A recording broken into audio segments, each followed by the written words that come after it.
Hermanos, vimos las parábolas del reino. Hemos terminado el capítulo 13, donde Jesús va a Nazaret y enseñaba en las sinagogas, dice la palabra de Dios, y enseñando allí en las sinagogas de ellos de tal manera que se maravillaban y decían: ¿de dónde tiene sabiduría y estos milagros? ¿No es este el hijo del carpintero? ¿No se llama María su madre? ¿Y sus hermanos Jacobo, José, Simón y Judas? ¿No están todos sus hermanas con nosotros? ¿De dónde pues tiene todas estas cosas? Y se escandalizaban de él, pero Jesús dijo: no hay profeta sin honra, sino en su propia tierra y en su casa. Y no hizo allí muchos milagros a causa de la incredulidad de ellos. Hermanos, la tradición judía identificaba al hijo por el nombre de su padre. Quizás no ocurrió esto aquí así con nuestro Señor Jesucristo, porque José quizá habría muerto, o porque los malos rumores de un nacimiento ilegítimo estaban haciendo eco. Juan 8:41 nos enseña que cuando Jesús les dice a los judíos: vosotros hacéis las obras de vuestro padre, entonces le dijeron: nosotros no somos nacidos de fornicación, un padre tenemos que es Dios. Esto lo dijeron por cuestionar maliciosamente la filiación de nuestro Señor Jesucristo, sin saber que su filiación es divina. Es una blasfemia tan grande como lo es el negar que Jesucristo es Dios mismo hecho carne. En Juan 9:29 dice: nosotros sabemos que Dios ha hablado a Moisés, pero respecto a no sabemos de dónde sea. Un hombre era llamado por el nombre de la madre solo si se desconocía su filiación paterna. Cuando se habla que se escandalizaban de él, la Escritura nos refiere que los habitantes de Nazaret se sentían ofendidos que Jesús se presentara como gran maestro. Hermanos, nuestro Señor Jesucristo, como todos sabemos, tuvo un origen humilde y no tenía una posición religiosa oficialmente reconocida por los maestros de la ley. El final del versículo 13, como leímos, dice: y no hizo allí muchos milagros a causa de la incredulidad de ellos.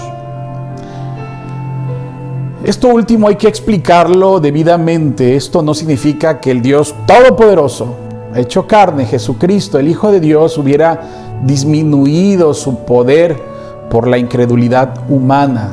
No, hermanos, más bien fue que por esa incredulidad los habitantes no fueron hasta él en busca de sanidad, no fueron hacia él en busca de milagros. Hermanos, no creían.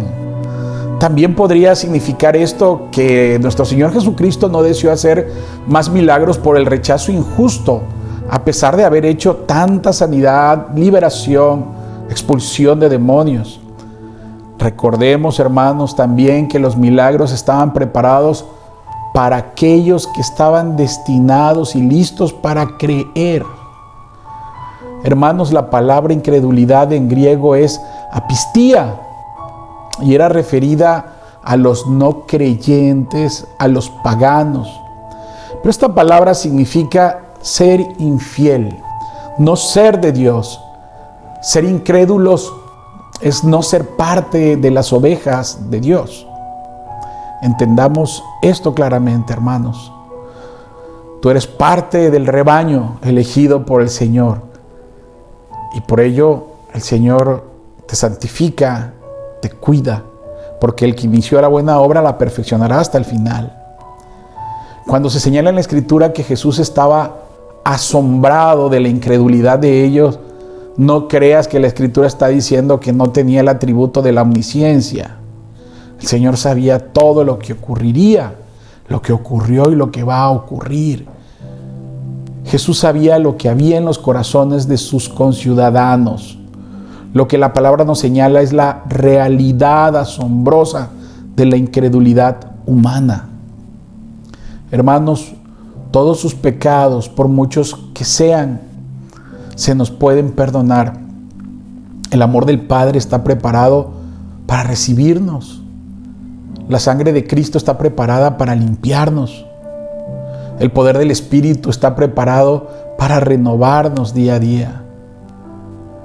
Pero hay en medio una gran barrera. No quieren creer. Dice la palabra de Dios que en Juan 5, que no quieren venir a mí, dice Jesús, para que tengan vida, porque también en Juan 3:19 nos dice que la luz vino al mundo y los hombres amaron más las tinieblas que la luz, porque sus obras, ¿qué eran? Continuamente al mal. Hermanos, por ello la necesidad de un Salvador, porque nuestro actuar es de continuamente al mal, dice la Escritura. Por ello la necesidad de Cristo hoy en nuestras vidas, en tu vida, en la mía. Ojalá todos estemos alertas ante los ataques de este pecado maldito. Es el antiguo pecado original que ocasionó la caída del hombre. Aunque haya sido podado, el pecado de la incredulidad siempre está listo para brotar y crecer de nuevo. Hay tres grandes enemigos contra los hijos de Dios, contra ti y contra mí. Y deberíamos de orar diario al Señor para que nos ayude. El orgullo, la mundanalidad y la incredulidad. Pero de ellos el mayor es la incredulidad. ¿Qué no podemos decir del orgullo y de ser del mundo? En el capítulo 14 vamos a analizar lo que dice la palabra de Dios. En aquel tiempo Herodes, el tetrarca, oyó la fama de Jesús y dijo a sus criados: este es Juan el Bautista, ha resucitado de los muertos, y por eso, ¿qué dice? Actúa con él estos poderes, porque Herodes había prendido a Juan y le había encadenado y metido en la cárcel por causa de Herodías, mujer de Felipe su hermano, porque Juan le decía: no es lícito tenerla. Y Herodes quería matarle, pero temía al pueblo, porque tenían a Juan por profeta. Pero cuando se celebraba el cumpleaños de Herodes, la hija de Herodías danzó en medio y agradó a Herodes, por lo cual éste le prometió con juramento darle todo lo que pidiese. Ella, instruida primero por su madre, dijo: dame aquí en un plato la cabeza de Juan el Bautista. Entonces el rey se entristeció, pero a causa del juramento y de los que estaban con él a la mesa, mandó a que se la dieran y ordenó decapitar a Juan en la cárcel. Y fue traída su cabeza en el plato y dada a la muchacha, y ella la presentó a su madre. Entonces llegaron sus discípulos y tomaron el cuerpo y lo enterraron, y fueron y dieron las nuevas a Jesús. Qué terrible lo que acabamos de leer. Juan, el profeta, que anunciaba la llegada del reino, es decapitado por un juramento, por un baile sensual. Y empezamos a analizar entonces lo que hay en la palabra de Dios. Herodes teme que Jesús sea Juan el Bautista, resucitado de los muertos. Es que en aquel tiempo Herodes, el tetrarca, oyó la fama de Jesús y dijo a sus criados: este es Juan el Bautista, que ha resucitado. ¿De dónde? De la muerte. Y por eso actúan en él todos estos poderes. Es que la fama de Jesús se esparció por toda la región. Herodes era conocido como Herodes Antipas, no confundirlo con Herodes el Grande, quien reinaba cuando nace nuestro Señor Jesucristo. ¿Qué pasa cuando escucha hablar de Jesús? Dice: este es Juan el Bautista que ha resucitado de los muertos. A lo mejor parece ser irrazonable, ¿no? Pero hay que verlo en perspectiva. Hermanos, Herodes mata al profeta. La culpa, aunada a la superstición de Herodes, lo llevaron a este temor. Vemos en la Escritura que mandó a cortar la cabeza de Juan, y por ello todavía dice la palabra, estaba temeroso. Trapp dice: todavía imaginaba el horror de su fechoría, puesto que había puesto sobre los malhechores la cruz de sus propias conciencias para que puedan sufrir antes de sufrir. Dios ha puesto sobre los malhechores la cruz de sus propias conciencias para que sufran antes de sufrir. La culpa lo perseguía. Había detenido, encerrado a Juan. ¿Por qué? Por una mujer, Herodías. Después lo había decapitado. Y entonces, ¿qué cree? Que ha resucitado el profeta. El antiguo escritor cristiano Orígenes dijo que Jesús y Juan el Bautista se parecían mucho en apariencia. Tenían similitudes físicas. Si esto fuera cierto, le daría mayor razón a Herodes Antipas para creer que Jesús era Juan resucitado. Herodes pues encarcela a Juan porque Juan denunciaba el pecado de este rey. Sin embargo, no lo mató de inmediato porque tenía temor al pueblo. Pero veamos en el contexto de la palabra por qué temía. Porque había violado la ley judía. Levítico 18:16 dice: la desnudez de la mujer de tu hermano no descubrirás. Es la desnudez de tu propio hermano. Levítico 20:21 dice: el que tome la mujer de su hermano comete inmundicia, sin hijos serán. Juan habló en contra del matrimonio de Herodes.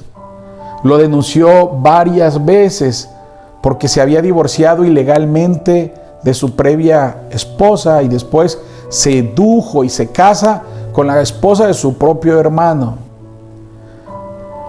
El hermano, que se llamaba Felipe, tenía esta esposa Herodías, y entonces viola Herodes leyes del Antiguo Testamento. Por esta razón, y ante la denuncia de Juan, lo encarcela, lo aprende, lo encarcela, a pesar que sabía que tenía la verdad en sus labios. Miren, hermanos, lo que dice Marcos 6:20. Porque Herodes temía a Juan, sabiendo era un varón justo y santo, y le guardaba a salvo, y oyéndole se quedaba perplejo y le escuchaba de buena gana. Hermanos, sabía que Juan tenía la voz de Dios y que de su palabra brotaba la verdad. Esto nos dice que hay un conflicto interno y una lucha interior y moral entre la conciencia de Herodes y la lujuria que le tomó su ser. Y es que Herodías fue una mujer muy hermosa, famosa. Su primer matrimonio fue con Felipe, Herodes Felipe, su tío, con quien ella tuvo como hija Salomé. Ella dejó a su esposo y vivió públicamente con Herodes Antipas, y es cuando Juan denuncia esto. Pero Herodes temía al pueblo, dice la Escritura. Herodes es como mucha gente hoy. Temen de la opinión de las personas antes de temer a Dios. Hoy el temor es una constante en el hombre, sí. Se teme al propio hombre, a las enfermedades como la que estamos padeciendo alrededor, a la situación económica, pero a lo que no se teme realmente es a lo que sí se debe temer, y es a la condenación eterna. Y a esa, en verdad, que la olvidamos, hermanos. La hacemos a un lado, y cuando sea el tiempo, esa será la condena. Hermanos, creo firmemente algo. Satanás, el gran engañador, confunde a la gente sobre Dios, sobre la bondad de Dios, sobre la misericordia de Dios, sobre el amor de Dios, pero sobre todo sobre la justicia de Dios. Porque Satanás maquina diariamente para hacernos caer, pero pienso que la más importante obra de Satanás es confundirnos y hacernos creer que el castigo eterno no existe. El hacernos olvidar mediante la distracción, el encanto del mundo, no tan solo de las promesas maravillosas de Dios, sino también nos hace olvidar de la justicia de este Dios santo, y que ese atributo nos llevará a un destino al que en verdad no queremos ir. Si atiendes los devocionales, ojalá que sí, hermanos, porque se hacen con mucho amor para edificación. Recordarás el del viernes y de cómo reflexionamos que día a día nos vamos separando y alejando de Dios. Dejamos a Dios en la periferia de nuestra vida. Nos vamos llenando de ocupaciones y sumamos una ocupación a otra ocupación. Esas cosas del mundo, por muy importantes que creas que son, no deben quitarle el tiempo a Dios. Somos mayordomos, dijimos, de los bienes, de las cosas. No son nuestras, son dadas por Dios y debemos solamente administrarla como Dios nos dice, incluido el tiempo que nos los da Dios. El tiempo de adoración, tiempo de estar en su palabra, tiempo de estar congregados en su nombre. A veces no lo hacemos. Vimos, hermanos, cómo en el Evangelio de Marcos 1:34-37 dice que nuestro Señor Jesucristo, levantándose muy de mañana, siendo aún muy oscuro, salió y se fue a un lugar desierto, y allí oraba, y le buscó Simón y los que con él estaban, y hallándole le dijeron: todos te buscan. Pero ¿dónde había estado nuestro Señor Jesucristo? Un día antes había sanado, había estado liberando demonios, había estado ayudando al pueblo, toda la noche sanando. Igual podría haber dicho: estoy cansado, tengo muchas cosas que hacer. Pero esas cosas además eran de su Padre, y el Señor era el quien más pudo haber tenido comunión con Dios. Sin embargo, a pesar de todo eso, muy temprano estaba orando, haciendo lo que él consideraba prioritario. Tenía esa necesidad que le rogamos a Dios, tú y yo tengamos. Pero el gran problema es que no le damos ese tiempo que es de Dios a Dios. Hermanos, no queremos muchas veces estar con Dios. Te pregunto, ¿cuánto tiempo realmente estás con Dios? Que tú ores, medites en su palabra. También vimos en Lucas 10 el caso de Marta y María. Marta, la mujer que recibe a Jesús en su casa, y María, su hermana, la que en lugar de ayudar a servir, se sienta a los pies de Jesús a oír su palabra. Y Marta le dice al Señor: Señor, mi hermana no me está ayudando, no te da cuidado que me deje sola para servir. Dile que me ayude, Señor. Y Jesús le dice 2 veces su nombre: Marta, Marta, turbada, afanada, ocupada estás con muchas cosas, pero solo una es necesaria. Y María, tu hermana, ha escogido la buena parte, la cual no se le va a quitar. Hermanos, ¿con quién te identificas? ¿Con María o con Marta? María había escogido la parte más necesaria, estar en los pies de Jesús.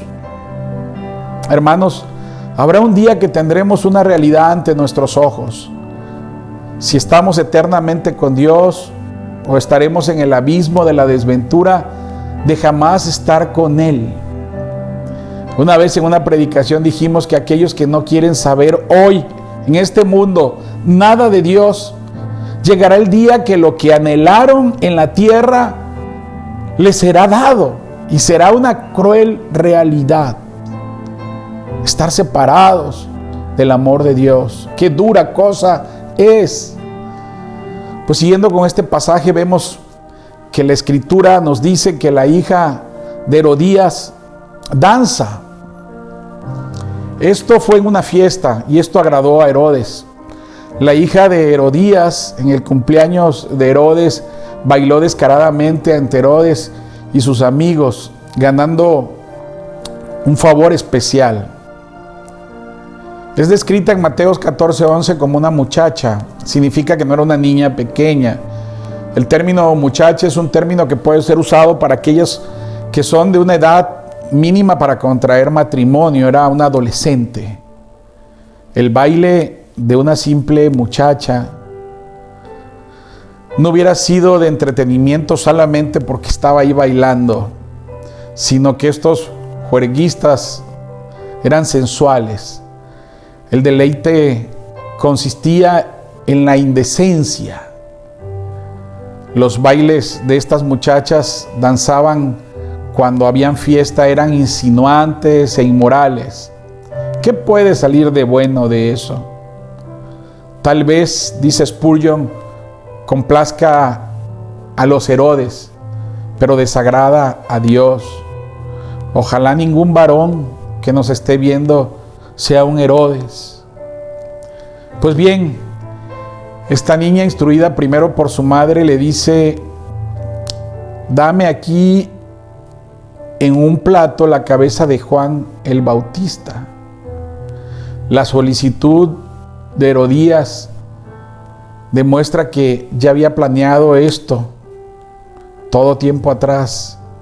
Ella conocía a su esposo y conocía la situación, sabía que podía obtener lo que quisiera de esa manera, con un baile incestuoso. Varones que me escuchan, cuidado con los deseos y pecados sexuales. Cuidado con los pensamientos indebidos. Cuidado con deshonrar el cuerpo que Dios ha constituido como templo del Espíritu Santo. Satanás y el pecado, hermanos, en ocasiones obran rápido y en otras con una preparación larga. Aquí fue rápido, no dejó tiempo para el arrepentimiento, sino se hacía de inmediato bajo la influencia del vino y la gratificación momentánea dada por la danza voluptuosa. Tal vez hubiera sido otra la manera, otro el momento. Dice un comentarista que hubiera sido lo suficientemente malo si esta mujer hubiera buscado la manera de vengarse de Juan, porque hablaba de ella y de su esposo. Pero fue infinitamente peor que usara a su hija para sus propósitos nefastos y le hiciera igual de pecadora como ella misma. Berkeley es el comentarista. Hermanos, hay padres que utilizan a sus hijos para hacer caer en pecado a otras personas. Ensucian y enfrentan a los padres o a su hijo con su padre y lo utilizan como un aliado para la contienda. Regresemos a lo que dice la palabra. En estas fiestas eran fiestas desenfrenadas, eran banquetes de días. Fíjense, la palabra de Dios, si ustedes se van al libro de Esther 1, ahí comenta una historia sobre el rey Asuero y una reina que se llamaba Basti. Cuando estaban en el tercer año de su reinado, se hace una fiesta, el rey hace una fiesta donde daba a beber, dice la escritura, en vasos de oro, que había mucho vino real. Son como estos carnavales donde hay música desaforada, bebida, escándalos, carne, lascivia. De hecho, hermanos, carnaval deriva de la palabra que significa fiesta de la carne. Pues bien, en estas fiestas, en el séptimo día de este relato, dice que estando el corazón del rey alegre de vino, mandó a traer a Basti, la reina, a su presencia. Y la reina se niega, porque sabía que su presencia iba a provocar conductas lujuriosas delante de hombres ebrios. La historia registra que fue emitido un decreto real donde se iba a nombrar otra reina porque la negativa deshonraba a su marido. Hermanas, es muy importante la conducta de la mujer virtuosa delante de Dios. El cuidado que ella misma debe hacer de su vestido, de su comportamiento, de su conducta. Pero también lo que nosotros como varones de iglesia debemos de cuidar a cada una de las mujeres que pertenecen a ella. Dice la palabra de Dios que entonces el rey se entristeció, pero a causa del juramento y de los que estaban con él a la mesa mandó a que se la diesen. Herodes temía ir en contra de su esposa o quedar mal delante de sus amigos, y hizo algo que sabía estaba mal. Dice que hizo un juramento indebido, pero además por algo que era perverso y cruel. Hermanos, la promesa que hagan, precipitada, juramentos que hagan, no son excusa para hacer el mal, ni para tratar de cumplir algo que no agrada ni honra a Dios. Pero en este caso la promesa en sí misma era nula, sin valor, porque ningún hombre tiene derecho a prometer hacer algo malo y matar a un ser humano. Pero como la mayoría de los hombres débiles, Herodes temía de ser visto como un débil. El hombre débil tiene miedo de mostrar su debilidad, tiene miedo de ser visto como un débil. Imagínate la escena de lo que ocurre en la cabeza de Juan, ahora en posesión de Herodías, quien, dice un comentarista bíblico, probablemente tuvo un placer diabólico, porque ve la boca cerrada donde ya no habían palabras que habían sido además la causa de plantar espinas en su cama criminal, dice, y en ofrecer indignidades a esa lengua a la cual en algún momento habían pronunciado verdad y que ahora ya no podía temer porque había acallado. Hermanos, los hombres perversos desean callar ante sí su propia maldad, aunque ellos tuvieron un final horrible también, Herodes y Herodías, porque cuando toma a Herodías, Herodes, a su hermano, que era la esposa de su hermano, repudia a él a su primera esposa. El padre se ofende y era un rey, y va después contra Herodes con un ejército, lo derrota en una batalla, y después también su hermano Herodes Agripa lo acusó de traición contra Roma. ¿Qué pasa? Fue desterrado a Galia. Allí Herodes y Herodías se suicidan. Termina el verso diciendo: entonces llegaron sus discípulos y tomaron el cuerpo y lo enterraron y fueron y dieron las nuevas a Jesús. Juan el Bautista fue honrado, su memoria. Él había vivido y había también muerto como un hombre justo. Hermanos, este estudio nos enseña la vida de dos polos opuestos. El profeta de la Anunciación, el hombre justo, Juan. Si Moisés era grande, David era grande, Juan el Bautista era más grande ante los ojos de Dios, porque fue aquel que gritó en el desierto la llegada del Mesías que nos ha salvado. Juan muere bajo risas y burlas de estos hombres. La espada que corta la cabeza libera a Juan de la cárcel, lo libera del mundo, pero además lo envía a la presencia del Señor, al mejor destino. El otro, Herodes, por escapar de su pecado, de la mortificación, es dirigido a añadir más pecado y más pecado. ¿Por qué? Romanos 2:5 nos dice que por la dureza de nuestro corazón no arrepentido, atesoramos para nosotros mismos ira, para el día de la ira, aquel día donde se revelará el juicio de Dios. Imagínate, hermano, acumulamos ira por no arrepentirnos. ¿Has escuchado una palabra quizás que se llama arteriosclerosis? Endurecimiento de las arterias. Esclerosis significa endurecimiento en griego. Y hay endurecimiento espiritual, hermanos, que lo único que logra es acumular ira y más ira. El orgullo, el amor al mundo, a las cosas del mundo, la idolatría, los pecados sexuales, como vimos ahora en este pasaje, la falta de arrepentimiento, el maltrato, el odio, logran la ira de un Dios que es justo y además su justo castigo. Jeremías 29 dice: tu maldad te castigará y tus rebeldías te condenarán.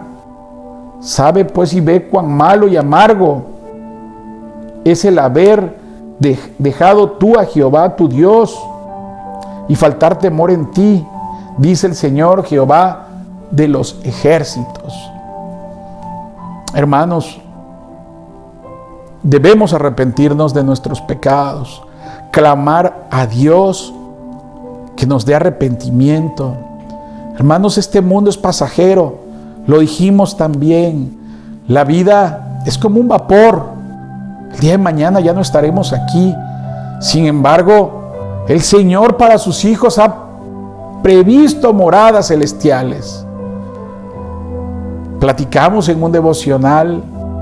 Tú te llamas cristiano y tienes un carnet, incluso al momento de decirte yo soy cristiano, tienes un pasaporte que dice que eres de la nacionalidad del reino. Tú lo llenaste, diste ese dato y te dices yo soy cristiano, pertenezco al reino de Dios. Y viajas. Y al momento que cuando uno entra a otro país, no nada más nos piden el pasaporte. Debemos tener una visa, pero esa visa todavía la ve la gente de migración y nos dice si podemos o no podemos entrar. Hermanos, llegará el momento en que tú puedas presentar un pasaporte que diga que eres de esa nación, pero quizá no tengas visa para entrar al reino de los cielos y seas rechazado y deportado a un lugar donde no deseamos ir nadie, donde dice la Escritura es el lloro y crujir de dientes. Qué bendición tener tu pasaporte y decir soy cristiano y realmente serlo. Qué bendición, hermanos, profesar a Dios como nuestro Señor y nuestro Salvador. El mismo Señor dijo, ¿por qué me dices Señor, Señor y no haces lo que digo? La obediencia al Padre fue mostrada por Jesús en la cruz. Allí crucificado dijo un salmo. Allí crucificado pidió perdón por quienes lo crucificaban. Allí en la cruz le pedía al Padre que confirmara su sacrificio. Ha puesto y ha dispuesto a nuestro Señor Jesucristo en la cruz y dispuesta la salvación para todo aquel que en Él cree. Hermano, clama a Dios. Esta mañana pídele perdón al Señor. Tú que me ves, seas un hermano de la iglesia, sea una persona que no nos conocemos, sea mi familia que me estás viendo, arrepintámonos. Más en estos días malos. El Señor permite esto para atraernos. Nos puede atraer con cuerdas de amor. Nos puede atraer en sus misterios como Él quiera. De nuevo te está llamando. Te puedo apostar que puedes clamar muchas maravillas que ha hecho en tu vida. Hoy te llama. Te dice, ven a mí. Te ha predicado su palabra. Te dice, arrepiéntete. Deja la idolatría. Sígueme aquí en lo que dice. Solo hay un mediador que es Jesús. Y Jesús ha muerto por ti y por mí. Hermanos, bendito sea Dios que ha provisto salvación. Bendito sea Dios que hoy nos ha permitido estar en su palabra. Y bendito sea Dios que hoy nos dice, como siempre nos ha dicho, que nos ama y que de tal manera nos ama que ha dado a su Hijo unigénito para que tú creas en Él y para que no te pierdas y para que tengas vida eterna. Demos gracias a Dios por su palabra, hermano.